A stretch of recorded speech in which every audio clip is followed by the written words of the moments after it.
Sometimes beauty is a blessing, and sometimes it becomes a curse. But what about ugliness? What about the quiet kid everyone mocks? The one who sits in the back, pretending he can't hear the laughter. What happens when he stops pretending?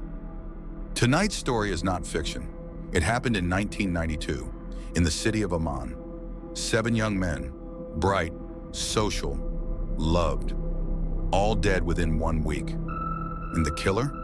Someone they knew, someone they laughed at, someone who finally had enough. So sit back, because this is the story of the silent revenge. And trust me, once you hear it, you'll think twice before laughing at the wrong person. The story begins in summer. A landlord named Fairs heads to a small apartment he had been renting to university students. 4 boys lived there together during the semester, close to campus, convenient, cheap. But this was July 5th. Their final exam was over. Today was the day they were supposed to move out and return to their hometowns. He knocks. No answer. He knocks again. Nothing. An uncomfortable silence. In a place that was always full of noise and late-night laughter. And that's when Fares realizes something is wrong. He takes out the spare key. The door unlocks, slowly, and the smell hits him first. Then the silence, then the horror. 3 young men, all in their early 20s, all stabbed, all dead. Omar found slumped on the couch, stabbed 11 times in the chest. Yusuf, on the floor, stabbed 7 times while trying to defend himself. Nabil, in his bed, stabbed 22 times, never even woke up. The apartment tells a story. Food still on plates, alcohol bottles on the table, 4 plates, not 3. Meaning, someone else was there. Police begin questioning everyone who knew them. One name comes up immediately, Adele, their closest friend. He had been with them the night before, drinking with them, laughing, staying up late. But according to the landlord, Adele left around midnight to go care for his sick father. No motive, no known bad blood, and he did not have a key to return. But then, fingerprints are found on the bottles, on the table, on the kitchen counter, belonging to Adele. Naturally, police arrest him. Adele was calm. He repeated one thing. I left at midnight. I went straight home. My father is paralyzed and I take care of him. The nurse saw me. I never went back police check. The nurse confirms, yes. He came home at exactly 12:01 a.m. And even better, a security camera on his street captured him arriving home. Adele could not have been the killer, so if not him, who was the 4th plate for? Police release Adele on bail to take care of his father. The next morning, a call comes in, a new body, Adele in his own home, murdered, stabbed 5 times, a thin cloth tied around his neck, used to strangle him. His father sits right there, in his wheelchair, unable to speak, unable to call for help, crying silently, a nightmare.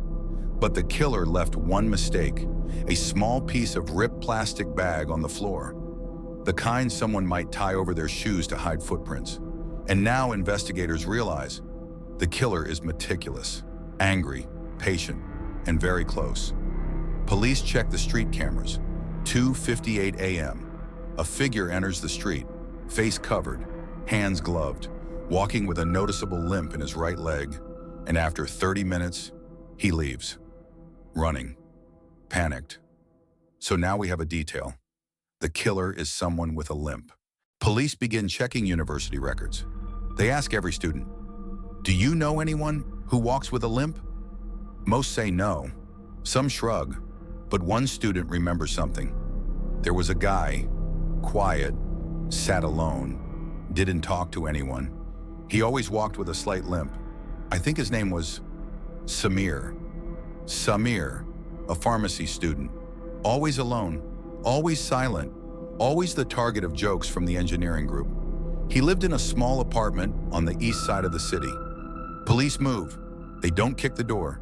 They don't break in. They simply knock, and the door opens. Slowly, Samir stands there, face expressionless, eyes cold, right leg slightly dragging.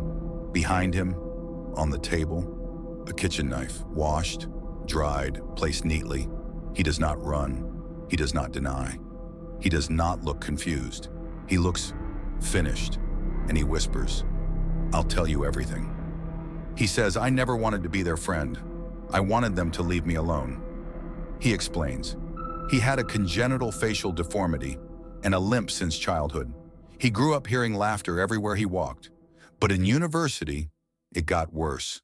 Omar, Yusuf, Nabil, Adel, Jaber, Malik, and Yasser. These 7 young men became well known for their humor. They joked with everyone. Everyone loved them. But their jokes had teeth. They called him names. They mocked the way he walked, the way he smiled, the way he simply existed. He says, one night, they invited me to their apartment, and I was stupid enough to think maybe they were apologizing. But they were drunk, laughing, joking, and then the jokes turned into a show. Impressions of his limp, mocking his face, clapping, laughing. He sat there frozen. He wanted to disappear. He wanted to be invisible. But something inside him broke. He waited.